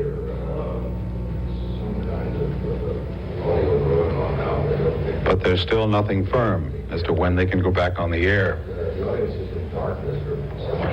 We were supposed to be in a period of closing statements very shortly.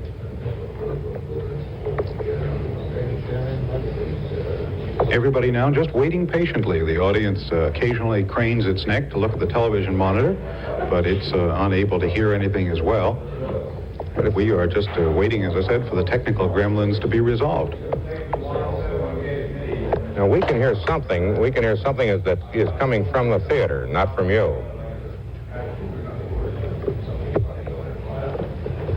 Now the stage manager is trying to indicate whether or not they'll be able to go back on the air. The guess from what we can hear and the way it looks is that it's not a general breakdown to Philadelphia, since we can hear you and we can hear something from the theater, but something to the microphones that the two candidates had and the panel. Those microphones seem to be working. Yes. We can hear the audience laughing. One of the...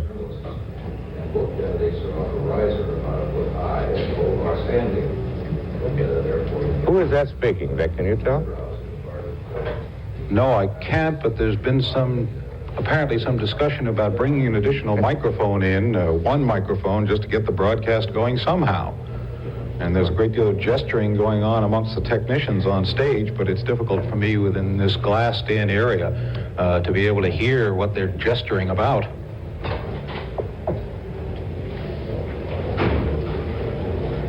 Well,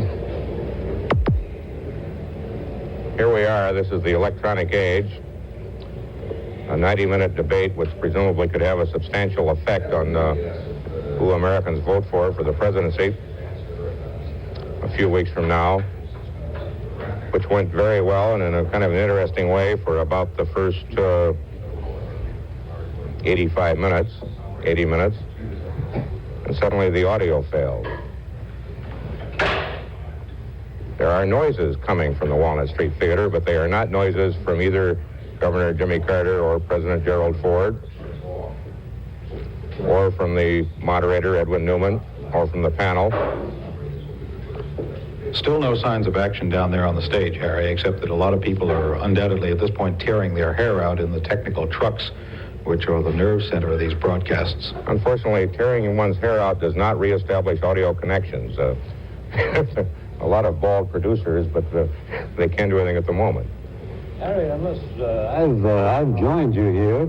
I don't know whether you've noticed it or not. I am glad to see you, Howard J. Smith. I can hear you. Unless you are very knowledgeable about economic statistics, I think it may be a blessing that we're spared just a few. Well, we were getting some more. I think it's particularly appropriate that you should join us, since you were the moderator on the first of the Kennedy-Nixon debate 16 years ago. Did you have this kind of a problem? We never had this kind of a problem, but of course we ran it then. The networks ran it. I don't like to cast aspersions on a civic organization which has done so much for the nation, but I think had it been run by the networks, it might have been better. Well, I think it might have been both on journalistic and technical grounds, but it wasn't. This distinguishing feature of this debate, Harry, has been that they have stuck to issues and to facts, and I'm beginning to wonder whether that's wise now, and maybe image is better. It's been very hard to follow some of the facts because they've used different facts to describe the same things. I'm sure they're both right if you know the context in which they're speaking. I think it's very difficult to know that. It's very difficult when you start saying things like $1.4 billion in 1963 as opposed to $2.8 billion. It's very hard unless you do have the notes there. Absolutely. Following. They've been doing that. Then I think they needed opportunities to refute one another more than they had. For example, Governor Carter said that President Ford had vetoed more bills than anyone else. Well, that isn't quite so. FDR vetoed more, Truman vetoed more, and I think Ford would have enjoyed a chance to point that out. Well, he mentioned that there had been an awful lot more vetoes in certain previous administrations, but you're right. The idea of a rebuttal that only one man gets frequently raises more questions, more interesting questions than the original statement, and you couldn't go back. I was keeping note on just certain objective aspects of some of the things that were issues in 1960. In this case, I noticed both men sweated about equally. Jimmy Carter started sweating first, but Gerald Ford sweated about the same amount as he did later on. It must be hot on that stage. Particularly right now. It must be hot on that stage. It must be hot in the control room. Yes, I would bet it is. Well, Carter has pounded the theme of leadership. He said Eisenhower could get along with Congress. Even Nixon could get along with Congress to a great extent, but Ford lacked the leadership to do so. I think that was the strongest point he made. I think Ford's strongest point so far has been that this tax situation, which you, Mr. Carter, say is scandalous, has been written for 22 years by a Democratic Congress. On the other, well, that was when I thought Mr. Carter went to the nearest thing to a low level of debate when he said that if he was going to be saddled with responsibility for a Democratic Congress that he was not a part of, he would like to saddle Mr. Ford with the Watergate and the Nixon administration. And, I don't know, fairly, overall, I think a fairly high level. Interesting. Yes, it has, but they've made points really that they've made before. I really prefer the system whereby they question one another rather than have the reporters do all the questioning. So far, we've seen a series of speeches made to cameras by each of them, neither of them addressing the other. We were making notes, as a matter of fact, producer and I, since we did lengthy interviews with both Jimmy Carter and Gerald Ford in July and August, and we were making notes as the answer began. We'd say we had that, word for word. Yeah. Most of the things they had said every time they got a chance in the last 4 or 5 months, which is natural. It's a highly subjective judgment, but I think your 2 interviews with the 2 candidates were more illuminating than what I have heard in the past hour and 20 minutes until the sound went awry. We now have an opportunity through the frail magic of electronic journalism to talk to Bill Werdum. Bill?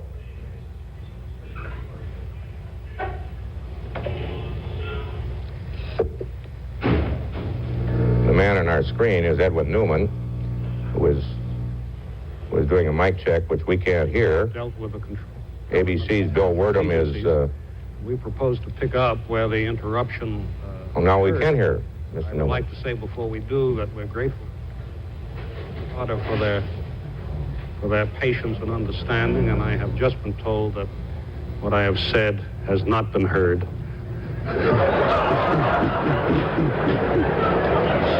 we can hear him in the audience here. So we're not back on. Can we hear, everyone hear Ed Newman? Frank, thank you. Thank you for your kind words. Thank you for your kind words. Were issues in 1960. In this case, I noticed both men sweated about equally. Jimmy Carter started sweating first, but Gerald Ford sweated about the same amount as he did later on. It must be hot on that stage. Particularly right now. It must be hot on that stage. It must be hot in the control room. Yes, I would bet it is. Well, Carter has pounded the theme of leadership. He said Eisenhower could get along with Congress. Even Nixon could get along with Congress to a great extent, but Ford lacked the leadership to do so. I think that was the strongest point he made. I think Ford's strongest point so far has been that this tax situation, which you, Mr. Carter, say is scandalous, has been written for 22 years by a Democratic Congress. On the other, well, that was when I thought Mr. Carter went to the nearest thing to a low level of debate when he said that if he was going to be saddled with responsibility for a Democratic Congress that he was not a part of. He would like to saddle Mr. Ford with the Watergate and the Nixon administration. And, I don't know, fairly, overall, I think a fairly high level, interesting. Yes, it has, but they've made points really that they've made before.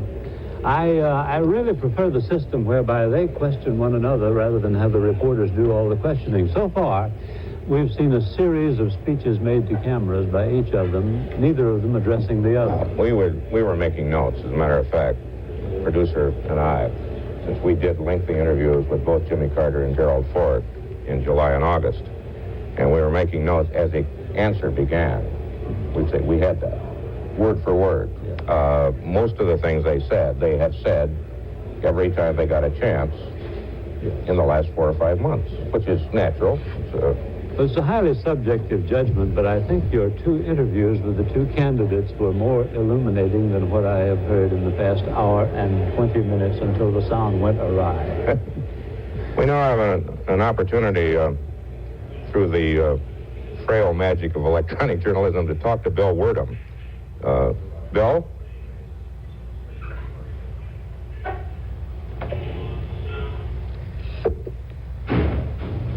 The man on our screen is Edwin Newman, who was doing a mic check, which we can't hear. Dealt with the control.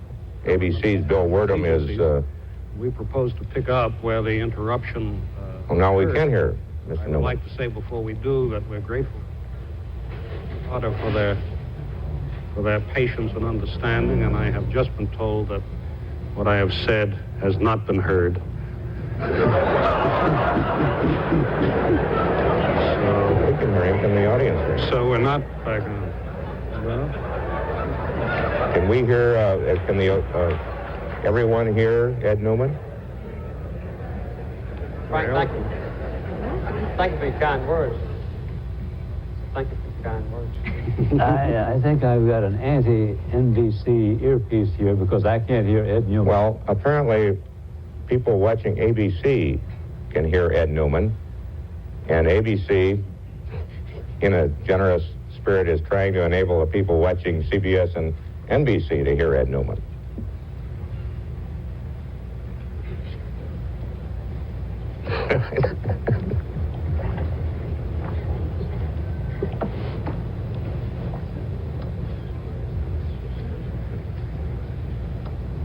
One advantage we had in 1960, are you still hearing Ed Newman? I don't want to interrupt you.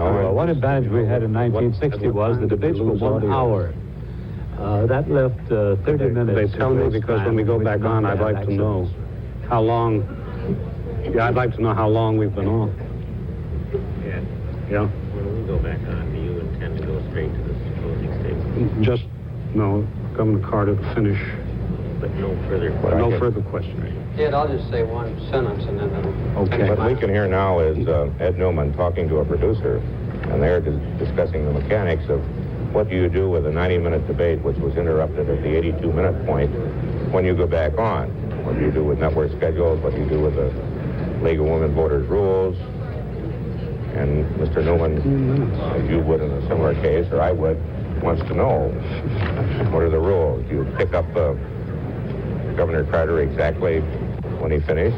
Well, Harry, the one thing we can be sure of is that the only report on this in Pravda will be to the effect that the sound failed in the last 20 minutes. You don't think they will blame it on a conspiracy? Sure. There will be people who will blame it on a conspiracy. They will point out that it doesn't happen in Russia. When Mr. Brezhnev talks, all of it goes on the air. We have a fairly clear idea what we're going to do on this network hour. When they do go back, the thought is now, if they do get audio reestablished, they will drop the rest of the questioning, which was only a few minutes anyhow. And they will give the candidates a chance for their final statements. At that point, we will say a graceful interim good night, and we'll give local stations 30 minutes for their news, and then you and I will come back and analyze everything with those. Are we on or are we not on here? On stage.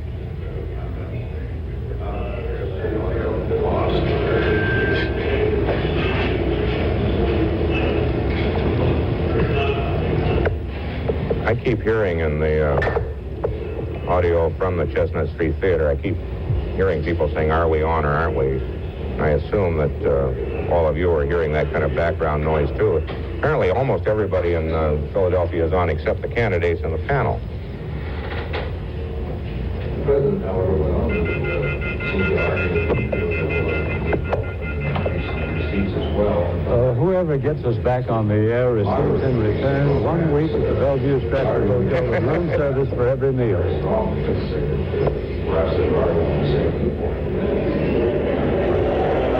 I think now they're on, but they don't know it.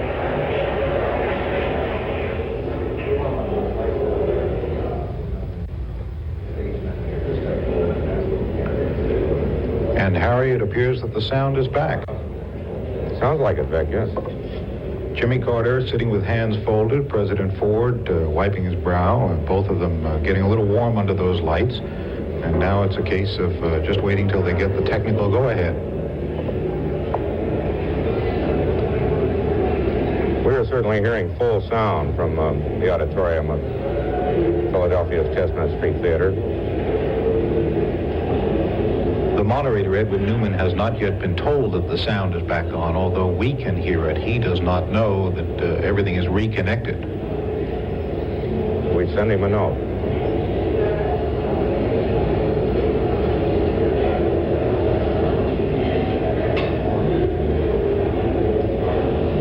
And the audience has begun to hear sound again in the theater, so that it has begun to settle back, awaiting the cue. We could hear the audience laughing in reaction to things. I'm told by our people in New York that we are not certain where the sound we are hearing comes from. If you are sort of anti-technology and wish you were back in the 18th century, it's a great night. Apparently, phone calls to the service of the moon are easier than getting a debate out of the Walnut Street Theater. We had heard before that ABC's Bill Werdum, who's with Robert Strauss of the Democratic National Committee, was available, and he is indeed. Bill? Well, we have here with us now Chairman Robert Strauss of the Democratic Party. Mr. Strauss, apart from the last-minute hiatus as far as the sound is concerned, how did you feel the debate went? Well, I think the debate went well. They went as we expected it would go. I think that the American public probably is one big winner. They got to see this debate and see these two men. I think our candidate, Governor Carter, did exceedingly well. I think President Ford did well. I think there's a difference between the two of them. I think President Ford looked very programmed. I think he was confident. He had a lot of numbers, a lot of statistics. He was a little ponderous in giving them. He looked programmed, and as he has been. And I think Governor Carter displayed a real ability to deal with the issues. He let the American people see him, know what he was, see his confidence, see his ability to empathize with the problems that are facing this country. I thought he dealt with them well. I thought he started a little slower than President Ford, finished much stronger than President Ford, really. And so I should say that as far as we're concerned, in the Carter camp, we always said if we debate a sitting president and with a man who isn't as well known and do anywhere near breaking even, is a win. Well, we did much better than that, of course, and I think scored some points and did very well. We're very pleased, and we were talking up there to the people around, and I suspect that all the Carter partisans felt very strongly their man won big, and I suspect all the Ford partisans felt that their man held up, and they were concerned about him doing that. And so maybe each one sees it as they want to. Are you saying, Mr. Strauss, that we are at a tie right now after this first debate? You think each man performed adequately? Oh, no, I don't think we're at a tie. I think Governor Carter clearly showed he was more alert, he was brighter, he was quicker, he related better to the American people and to the problems facing them. I don't mean to say that, I hope I'm not so partisan, I wouldn't say that President Ford was responsive. He had some shortcomings that are present with President Ford. He isn't as quick. He isn't as, he doesn't empathize with people as much. He is slower, and I think Governor Carter scored very well. Score one for Governor Carter in your column. Score one clearly for Governor Carter in our column. Yes, I certainly would. I think the American people will. I think it related to what Governor Carter was talking about tonight. Thank you. Well. Thank you. Chairman Strauss. That was Robert Strauss of the Democratic National Committee with a surprise decision that Governor Carter did better than President Ford. Yes, that was an objective analysis by my friend Bob Strauss. I'm sure that he was perfectly fair to both sides. Is the sound coming back? Are we going to hear those closing addresses by the two candidates? So far, nothing but silence.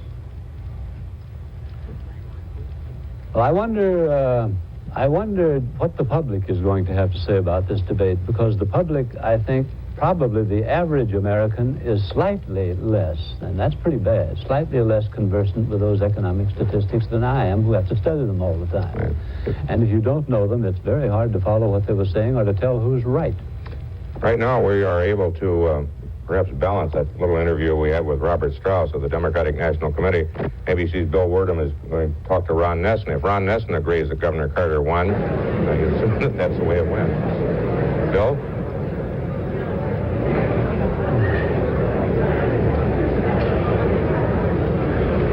We have Ron Nesson here with us, the President's press secretary. Ron, we have just heard from Chairman Strauss of the Democratic Party that he feels that both candidates performed very well indeed, but in his column, not surprisingly, he says he thinks score one for Jimmy Carter. How do you feel?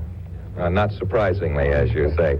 Well, we feel we won tonight, and won not by narrow margin, but by a clear margin, and that if this is a demonstration, as it was, I think, of the President's command and control of a situation like this, his knowledge, experience, and ability, we think he'll win the next two debates also, and the election. All right, bearing in mind where you come from with the remark, let me ask you, the President went through a considerable amount of preparation for this. In view of that, not as much as I've read about, let me say that. Not as much as you've read about, but he did go through some preparation.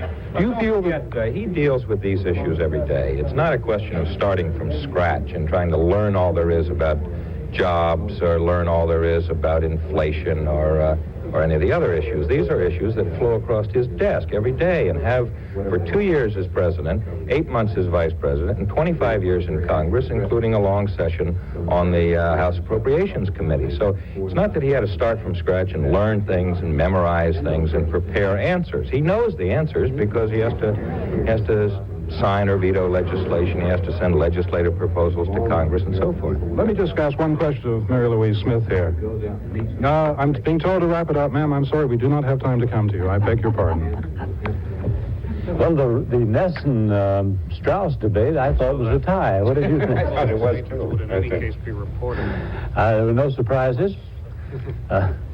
Nesson gave the debate to President Ford quite completely, and also the election. I think he beat Strauss to that. Strauss gave the debate to Carter, who identified, he said, better with the American people. I think we had 12 questions in that debate, 12 questions and 12 answers, and then 12 follow-ups, and except for the last one, then 12 follow-ups, and then 12 rebuttals. And I tried to keep score, and I really tried to be objective, as a boxing referee would do in a 12-round fight. It was pretty close. If you had to say in the earlier rounds that Mr. Ford came out swinging and took the first round, tied the second, took the second, third, took the fourth, took the fifth. At that time, Carter began to show some staying power, and I figured up on a basis of 5 points per round for each contestant, just on debating, just how they made their points and how well they looked. It came out to 33 points in 12 rounds for Jimmy Carter and 32 points for Gerald Ford, and I would hate to make an election bet on that basis. I think Howard Cosell had better watch out for his laurels after that report, but you know, I think you're absolutely right. It was very close. You know, in 1960, I carried out just such a score and gave Nixon 18.5 points to Kennedy's 18 points. But I couldn't see their faces. I couldn't see their images until I saw them later on tape. I didn't realize that Kennedy had come across much more strongly. You were sitting in the middle of it instead of looking at it on tape. But it is close. I think it's very tight. The points made were strongly made. Alas, there were very few original points we haven't heard before. We're just finished with the audience? But I would have a hard time choosing on the basis of this debate. Well, we may all have a hard time choosing on the basis. What we hear now from Philadelphia is that the pool, the organization set up by all three networks to cover this debate, which has lost the audio, doesn't really know why they have, doesn't know what to do about it, and there may be a situation shortly in which they declare the debate at an end. What we're waiting to see is if the two candidates standing there... Speak again, yes. 1, 2, 3, 4, 5, 6, 7, 8, 8, 7, 6, 5, 4, 3, 2, 1. Once again, this is from the stage of the Walnut Street Theater in Philadelphia, just 3 blocks from Independence Hall. That sounds like Ed Newman. First debate of the 1976 election campaign between the presidential candidates. First of 4 debates being arranged by the League of Women Voters Education Fund and being broadcast that is Ed Newman, in full if you can hear him arrangements by the talking 3 commercial full time. networks and the public television network. And one hopes that we have the audio. Are we back on the air?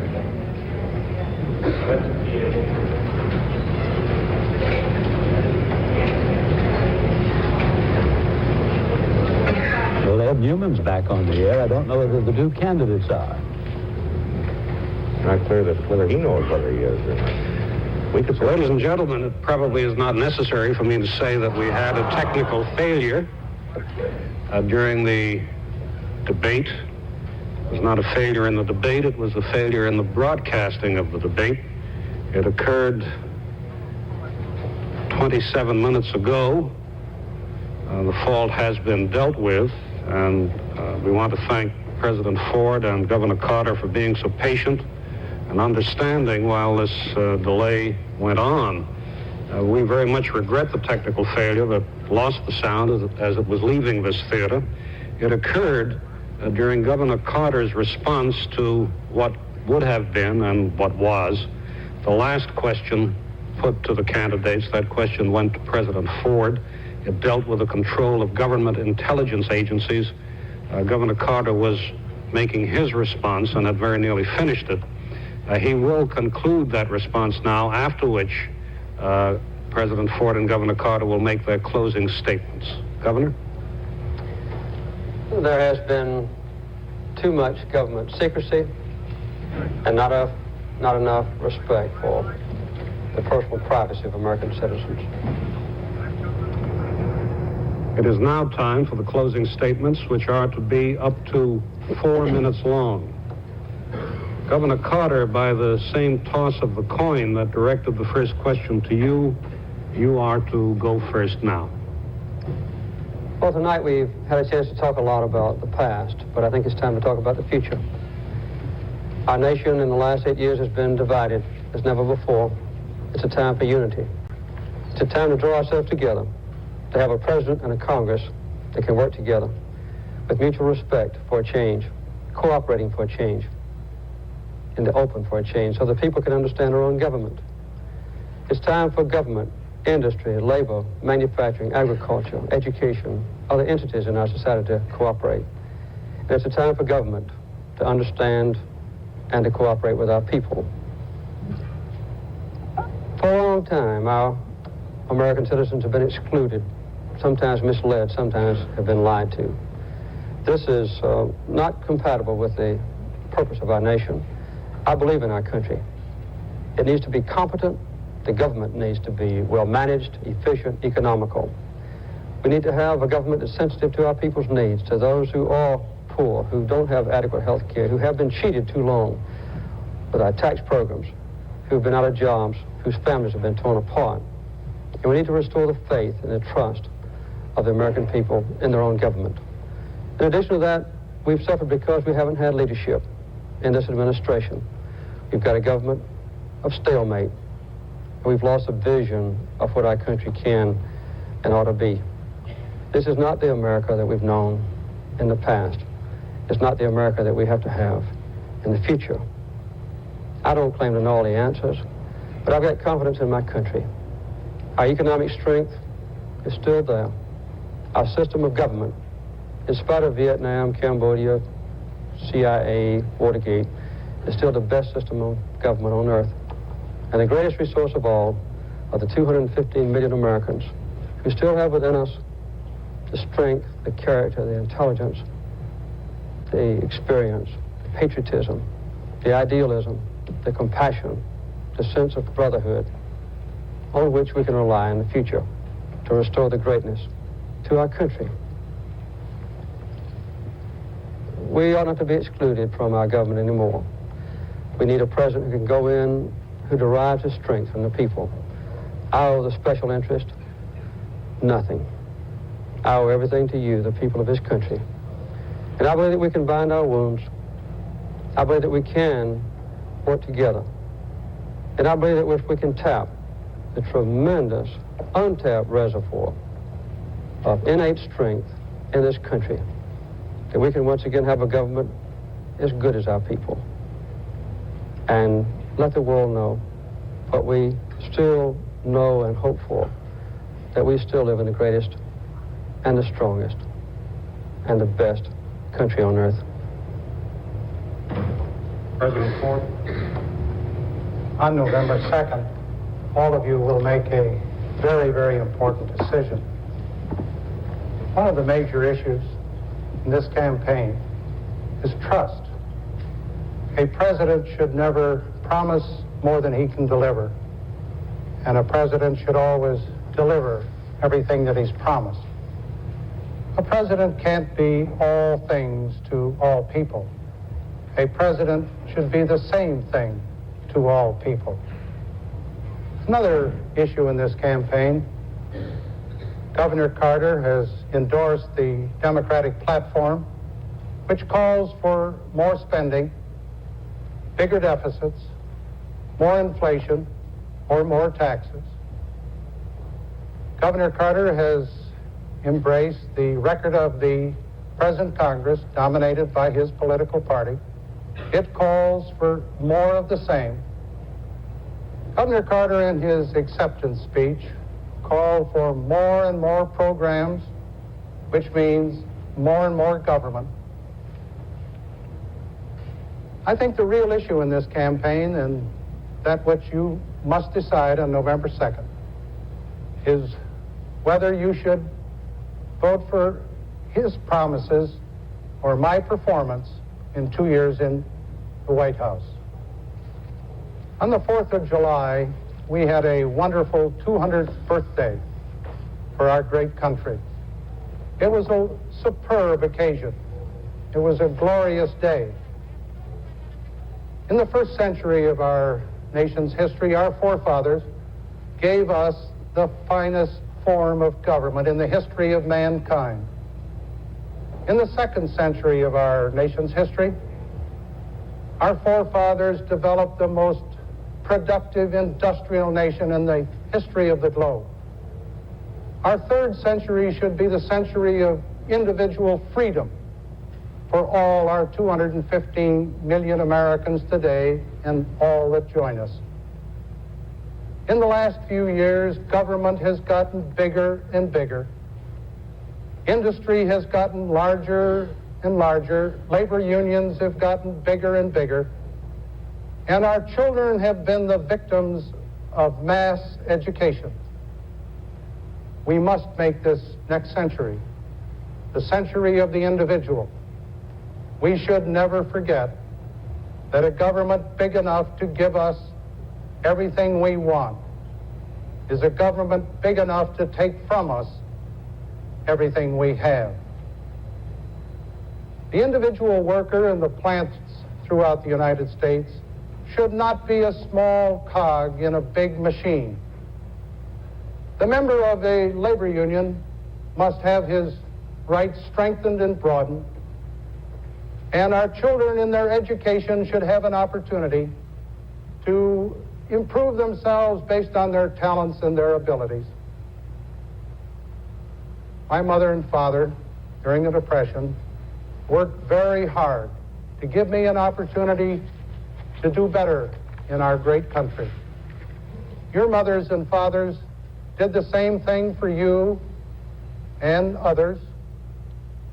Betty and I have worked very hard to give our children a brighter future in the United States, our beloved country. You and others in this great country have worked hard and done a great deal to give your children and your grandchildren the blessings of a better America. I believe we can all work together to make the individuals in the future have more, and all of us working together can build a better America. Thank you, President Ford. Thank you, Governor Carter.